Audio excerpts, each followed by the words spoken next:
안녕하세요. 오늘 저희가 함께 파헤쳐 볼 자료들은요. 히브리 알파벳의 두 번째 글자, 바로 베트, 집에 대한 아주 깊이 있는 분석들입니다. 사실 처음엔 그냥 알파벳 두 번째 글자구나 생각했는데 자료들을 읽어보니까 이게 단순한 문자가 전혀 아니더라고요.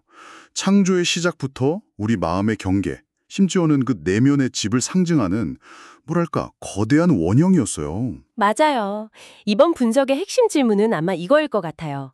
어떻게 글자 하나가 저 우주가 처음 생겨나는 순간부터 한 사람의 마음이 무너지고 다시 회복되는 그 과정까지를 설명하는 하나의 틀이 될 수 그리고 있는가? 사실 오늘날 많은 분들이 공감하실 만한 아주 흥미로운 질문에서부터 이야기가 시작돼요. 어떤 질문인가요? 혹시 그런 느낌 받으실 때 없으세요?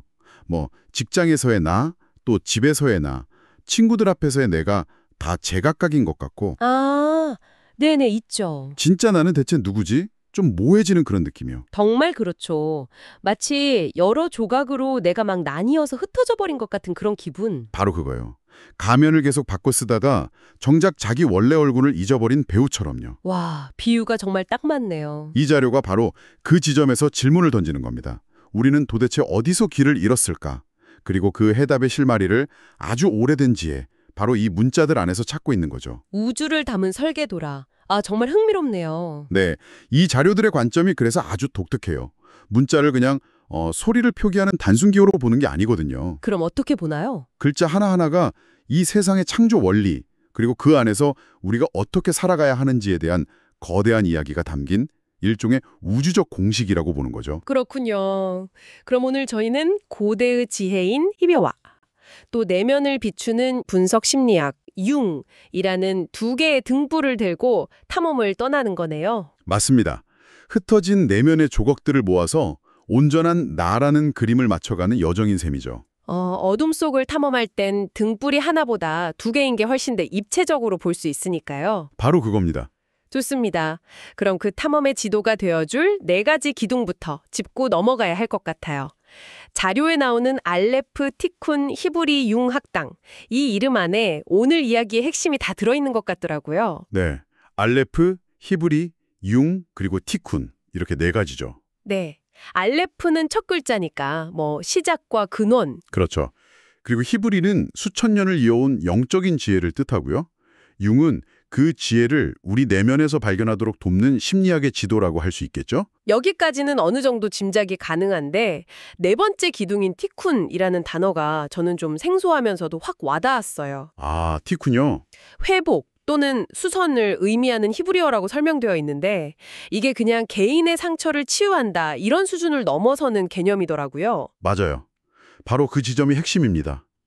티쿤은 뭐랄까 깨어진 세상의 조각들을 다시 맞추고 바로잡는 아주 적극적이고 창조적인 행위를 말하거든요. 적극적인 행위요? 네, 이게 무슨 뜻이냐면 나의 치유와 세상의 치유가 절대 별개가 아니라는 거예요. 내가 내면의 상처를 돌보고 헝클어진 마음을 바로잡는 그 행위 자체가 이 세상에 깨어진 한 조각을 수선하는 일과 연결된다는 거죠. 와, 그렇게 생각하니까 제 개인적인 고민이나 상처가 갑자기 좀 다르게 보이네요. 이게 그냥 나만의 문제가 아니라 이 세상을 더 나은 곳으로 수선할 수 있는 어떤 기회일 수도 있다. 이렇게 들리는데요. 바로 그런 관점입니다. 그래서 내 안의 작은 우주를 이해하는 것이 곧 바깥의 거대한 우주를 이해하는 길이 되는 거고요. 그래서 히브리라는 우주적 지혜와 융이라는 개인적 지혜를 꼭 함께 봐야만 하는 거군요. 그렇습니다. 자, 그럼 그 첫 번째 문, 모든 것의 시작이라는 알레프, 알부터 한번 열어볼까요? 네, 알레프, 히브리 알파벳의 첫 글자. 자료에서 이걸 침묵 속의 모든 가능성을 품고 있는 태초의 하나라고 표현하는데 상상만 해도 뭔가 고요하고 장엄한 느낌이 들어요. 네, 빅뱅 직전의 그 한 점 같다는 비유도 아주 좋고요. 심리학적으로는 이걸 분화되지 않은 자기, undifferentiated self라고 부르기도 하죠. 분화되지 않은 자기요? 아직 나와 세상이 구분되지 않은 상태? 어떤 형태도 없지만 동시에 모든 것이 될 수 있는 순수한 잠재력, 그 자체인 거죠. 갓 태어난 아기의 첫 숨결이나 화가의 저 텅 빈 캔버스처럼요. 모든 것이 될 수 있는 가능성. 그런데 말이죠. 바로 여기서 아주 흥미로운 반전이 나오잖아요. 모든 것의 시작이 알레프라고 해놓고 정작 세상에서 가장 유명한 첫 문장, 성경의 태초에, 즉 베레슈트라는 단어는 알레프가 아니라 두 번째 글자인 베트로 시작한다는 거죠. 그렇죠. 이거 정말 이상하지 않나요? 아니 왜 굳이 두 번째 글자로 시작을 할까요? 여기 분명히 뭔가 비밀이 숨어 있는 것 같습니다. 맞습니다. 이건 실수가 아니라 아주 정교하고 의도적인 설계라고 봐야 합니다. 왜냐하면 알레프의 그 무한한 가능성은 그 자체만으로는 그냥 흩어지는 에너지, 보이지 않는 숨결에 불과하기 때문에요. 흩어지는 에너지요? 네, 그 에너지가 현실 세계의 모습을 드러내려면 반드시 그것을 담아낼 그릇이 필요합니다. 그릇이요? 네, 그 최초의 그릇, 첫 번째 구조, 그게 바로 배트인 거죠. 잠깐만요. 그릇이라뇨. 보통은 에너지가 더 중요하다고 생각하지 않나요? 가능성이 무한한데 그걸 굳이 어딘가에 가둔다는 게 저는 오히려 좀 제한하는 것처럼 들리는데요. 아주 좋은 질문입니다. 많은 분들이 그렇게 생각할 수 있어요. 근데 이게 가둔다는 개념보다는 머물게 한다는 개념으로 봐야 정확합니다. 예를 들어서 아무리 대단한 아이디어가 떠올라도 그걸 메모장에 적거나 사업계획서로 정리하지 않으면 어떻게 되죠? 그냥 머릿속에는 사라져버리죠. 그렇죠. 제 머릿속을 스쳐 지나간 수많은 아이디어들이 지금 떠오르네요. 그걸 붙잡아둘 메모장이 없어서 다 날아가 버렸죠. 바로 그겁니다. 그 메모장, 사업계획서, 즉 아이디어를 붙잡아서 형태를 부여하는 첫 번째 구조, 그게 바로 배트의 역할인 거예요. 그래서 자료에 이런 문장이 나오잖아요. 알레프의 숨이 방향을 갖기 시작할 때 배트라는 집이 생겨난다. 실제로 배트는 히브리어로 집이라는 뜻도 가지고 있거든요. 집이요. 이런 뜻이죠. 그러니까 알레프라는 그 무한한 에너지가 그냥 흩어지지 않게 꽉 잡아주는 첫 번째 틀, 그게 바로 배트군요. 형태 없는 너팅이 배트 안에서 비로소 의미 있는 썸띵이 된다는 말이 이제야 좀 와닿네요. 그렇죠. 그리고 그 구조적인 특징이 글자의 모양에 아주 노골적으로 드러나 있어요. 뒤란 위 그리고 아래는 굳게 닫혀 있고 오직 앞쪽만 열려 있는 형태잖아요. 네, 그 부분이 정말 인상 깊었어요. 과거의 원인, 저 너머의 초월, 그리고 심연, 이건 알 수 없다. 우리가 할 수 있는 건 오직 미래를 향해 나아가는 것뿐이다. 와, 문자 하나에 이런 철학적 선언을 담았다는 게 이건 거의 건축적인 발상 아닌가요? 건축적 발상, 그 표현이 딱 맞네요. 배트는 최초로 방향성을 부여한 문자라고 할 수 있어요. 우리가 어디서 왔는지, 우리 너머에 무엇이 있는지 이런 질문은 일단 닫아두고 그럼에도 불구하고 앞으로 나아가야 한다는 그 인간 존재의 조건을 그대로 새겨놓은 거죠. 우리 인식의 틀 자체를 디자인한 셈이에요. 방향성이 생긴다는 건 결국 여기와 저기라는 두 개의 지점이 생긴다는 뜻이잖아요. 혼자서는 방향이 없으니까요. 이게 바로 자료들에서 공통적으로 지적하는 배트의 또 다른 핵심, 그 이중성과 연결되는 걸까요? 네, 아주 자연스럽게 그렇게 연결됩니다. 배트는 숫자 2를 상징하는데요. 이건 단순히 그냥 둘로 나뉜다는 뜻을 넘어서요. 자료에서는 이걸 분극화, 폴라리티라고 표현하는데 이걸 대립이나 갈등이라기보다는 관계성의 탄생으로 봐야 해요. 하나였던 것이 둘로 나뉘면서 비로소 주체와 객체가 생기고 나와 너, 안과 밖 같은 개념들이 생겨나죠. 상호작용이 가능한 최소 단위가 만들어진 겁니다. 그래서 자료에서는 배트를 단순히 집이라는 명사보다는 관계를 담는 장이라는 표현을 쓰더라고요. 생각해보니 집이라는 게 결국 혼자 사는 공간이 아니라 가족, 이웃과 관계 맺는 공간이니까요. 바로 그겁니다. 집은 관계의 그릇이죠. 이런 맥락에서 보면 축복을 의미하는 히브리어 베라카가 왜 베트로 시작하는지 이해할 수 있게 돼요. 축복이 뭘까요? 자료의 해석이 아주 탁월한데 이걸 단순히 좋은 일이 생기는 것으로 보지 않아요. 맞아요. 그 해석 저도 밑줄 쫙 그어놨어요.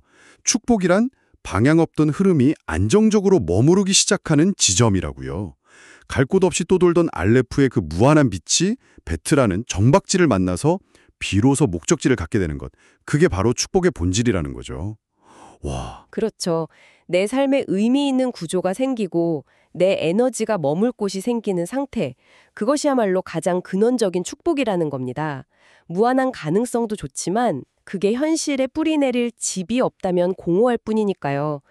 배트는 그 첫 번째 안정감을 상징하는 거죠. 자, 그럼 이 거대하고 철학적인 개념을 이제 우리 마음속으로 한번 가져와 보죠. 우주를 창조한 이 집짓기의 원리가 우리 개인의 심리 구조에도 똑같이 적용된다는 게 정말 흥미로웠거든요.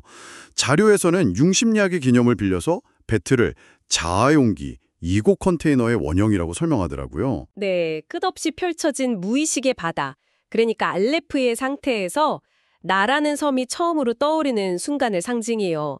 이 나라는 경계, 이 그릇이 있어야만 우리는 외부의 자극과 내면의 감정을 담아둘 수 있거든요. 이게 없다면 우리는 감정의 홍수에 그냥 휩쓸려 가버리겠죠. 기억을 저장하고 나만의 가치관을 세우고 타인과 건강한 관계를 맺는 모든 정신활동이 바로 이 자아 용기 안에서 일어납니다. 자료에 정말 시적인 표현이 있었어요. 배트는 마음이 자기 자신을 느끼고 숨을 고르고 세상에 아무것도 증명하지 않아도 되는 안전한 공간이라고요. 알레프가 숨의 맥동 그 자체라면 배트는 그 숨이 편안하게 머무는 숨의 둥지라는 비유도 굉장히 와닿았습니다. 좋은 비유죠. 그래서 저는 배트를 심리적 세계의 운영체제, OS라고 부르고 싶어요. 우리가 앞으로 나아가고 무언가를 결단하고 자신을 표현하는 등의 모든 심리적 기능들은요.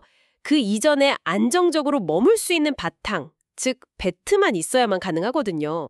그래서 배트만이 본질적으로 회복과 휴식, 안식의 의미를 품고 있는 문자라고 할 수 있죠. 그런데 이 집이라는 게 마냥 좋은 것만은 아니잖아요. 나를 보호해주는 동시에 나를 가두는 감옥이 될 수도 있으니까요. 너무 오래된 집, 너무 좁은 집은 오히려 성장을 방해하기도 하고요. 여기서 바로 배트의 균열이라는 아주 중요한 개념이 등장하더군요. 네, 모든 구조는 영원하지 않죠. 특히 성장을 위해서는 기존의 구조가 반드시 흔들려야만 합니다.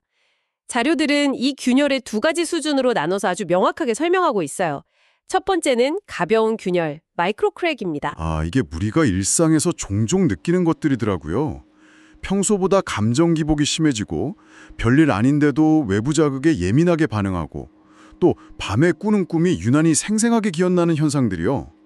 보통은 나 요즘 좀 약해졌나 봐 하고 생각하기 쉬운데 자료의 해석은 완전 정반대였어요. 정반대죠. 이건 약해졌다는 신호가 아니라 오히려 당신의 더 깊은 자기, 셀프가 이제 집이 너무 좁아, 더 넓은 집을 지을 때가 됐어 라고 보내는 아주 건강한 신호라는 겁니다.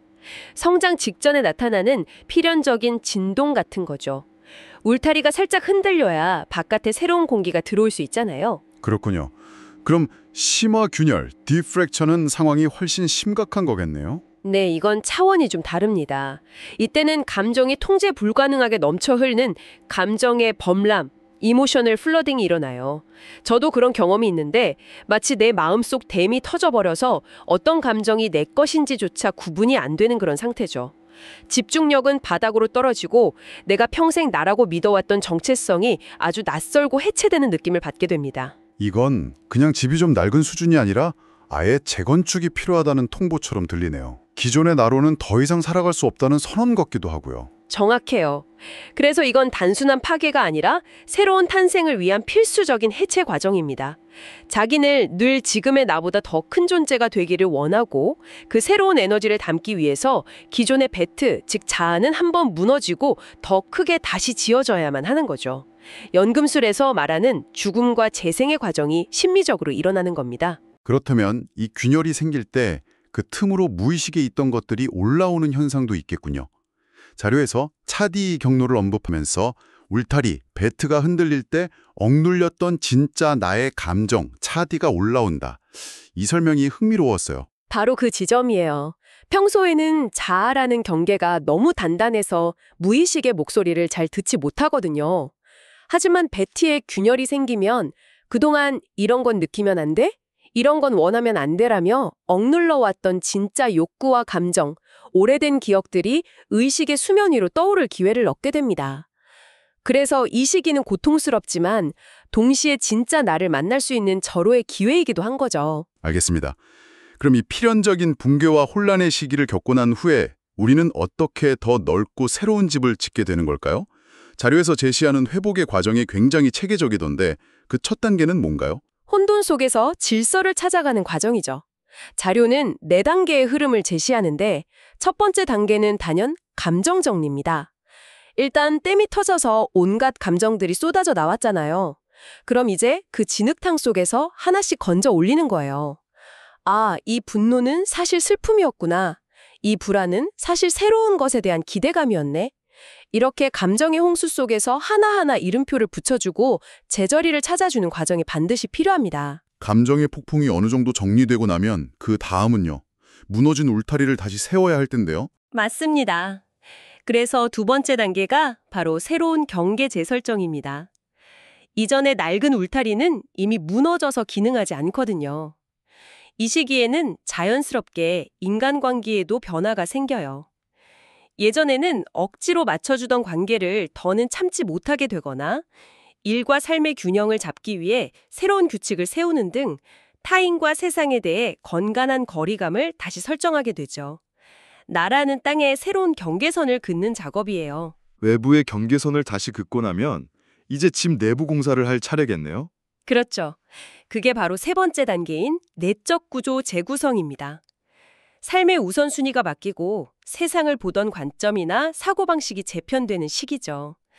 예전에는 타인의 인정이나 사회적 성공이 중요했다면 이제는 내면의 목소리, 내 삶의 고유한 리듬이 더 중요한 기준이 되기 시작합니다.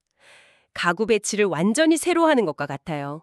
그리고 이 모든 과정이 끝나면 드디어 새로운 집이 완성되는 거군요. 마지막 네 번째 단계가 확장된 그릇 형성이죠. 네, 이전보다 훨씬 더 안정적이면서도 유연한 마음의 구조, 즉 더 넓고 튼튼한 내면의 집이 완성되는 겁니다. 이때 나타나는 명확한 신호들이 있어요. 예전에는 해결하지 못했던 문제를 쉽게 풀어내는 지혜가 생기거나 새로운 아이디어가 샘솟는 등 창조성이 증가하는 거죠. 새로운 자기의 에너지를 담을 수 있는 새로운 방이 열렸다는 명확한 증거입니다. 결국 정리해보자면 우리 내면 깊은 곳에서 보내오는 새로운 가능성의 숨결, 즉 알레프의 신호를 담기 위해서 베트라는 우리의 자아의 집은 평생에 걸쳐 끊임없이 무너지고 다시 지어지는 과정을 반복하는 거군요.